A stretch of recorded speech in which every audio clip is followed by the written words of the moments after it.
the former governor of Rivers State. Have you seen what your people did to you? Your status in Rivers State, they put it down. Disgrace. This is a disgrace. And you know, since you left that seat in Rivers State, you have seen what you are going through right now in Rivers State. You are trying to take over. You're trying to be in charge. They are taking you down. The people that you slaughtered in Rivers State, Igbo people that you are slaughtered, their blood is still fighting you. Cause you have cause, they follow you. No matter your political power, no matter whatever you think you are, cause they follow you. Mark my word, anytime you will finish that work where they do for Abuja, you will see how trouble, disgrace will be following you. You have bring generation cause.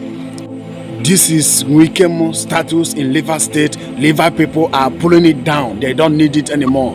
Wike slaughtered Igbos in Rivers State. When he was the governor of Rivers State, he slaughtered Igbos because he think that he will remain in that seat forever. But unknown to him that one day he will come out from that seat and his people will reject him. And this is what is happening in Rivers State as I'm talking to you right now.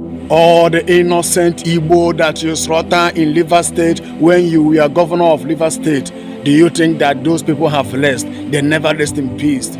You have bring the generation cause that will be following you, but your generation, you don't know what he did, but God will start be judging you.